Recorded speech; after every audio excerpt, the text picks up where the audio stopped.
Title: My fiancé said, I'm keeping the apartment. You can crash with your parents. Start: She stood by the kitchen counter, arms crossed, tone flat as a blade.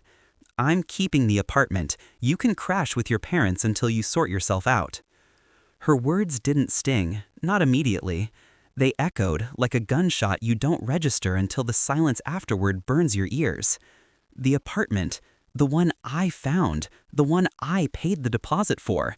10 months of rent, every utility bill, every stick of furniture chosen with care.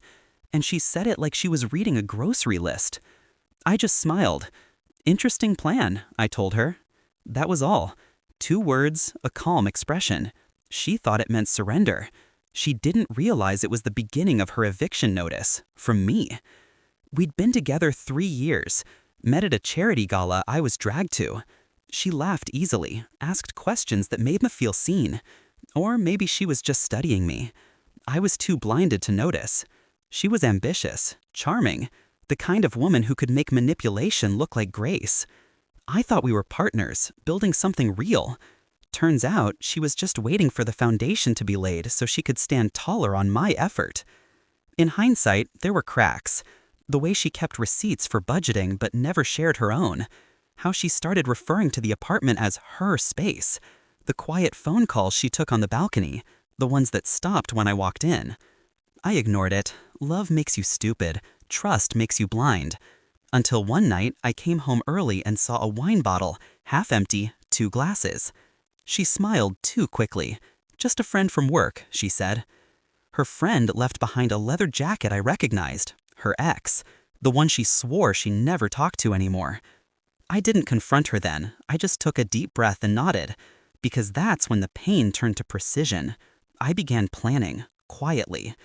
The lease was under my name, but the landlord, the real owner, was my uncle. She didn't know that. To her, he was just the old guy who never shows up. I started gathering everything. Bank statements showing the rent transfers from my account. The furniture receipts with my name. The emails between my uncle and me about the lease. Every piece of proof stacked like ammo in a silent war. Meanwhile, I watched her. She started redecorating. She said she wanted a fresh start. She replaced our photo by the entryway with one of herself holding a glass of champagne. A declaration of ownership. A victory lap before the finish line. I kept my composure, smiled, cooked dinner, kissed her goodnight. She didn't see the calm before the storm. When she dropped the line, "You can crash with your parents," I almost laughed. She'd mistaken kindness for weakness. After she left that morning, I called my uncle, explained everything. He listened quietly, then said, "You want me to handle it legally or personally?" "Legally," I replied, "but make it hurt." By that evening, an official notice was taped to the front door, 24 hours to vacate. The reason? Occupying under fraudulent pretense, leaseholders' rights terminated by request. When she came home and saw it, her face drained of color. "What is this?" she demanded, waving the paper. I didn't answer right away. I just kept stirring my coffee. Finally, I said, "You might want to call the landlord." Her first call went unanswered. The second, too. By the third, my uncle picked up. I could hear her voice through the speaker, trembling. "There's been a mistake. I live here. My fiancé, well, ex, he said I could stay." "No mistake," my uncle replied evenly. "Your name's not on the lease. You have 24 hours.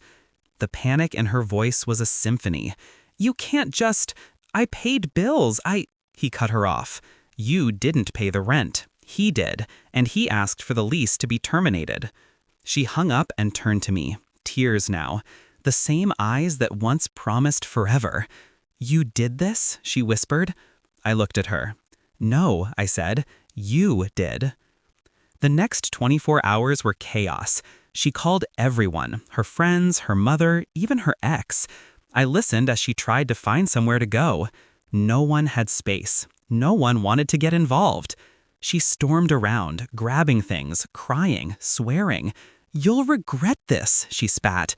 But the truth is, I already had regretted ever trusting her. Now I was just balancing the scales.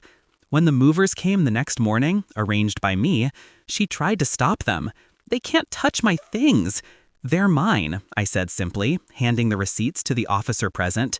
He checked. Everything matched my name. She looked at me then, realization dawning. She'd lost everything she'd tried to take. By noon, the apartment was quiet again. She stood in the doorway, suitcase in hand, face streaked with tears. "You loved me," she whispered, like it was a defense.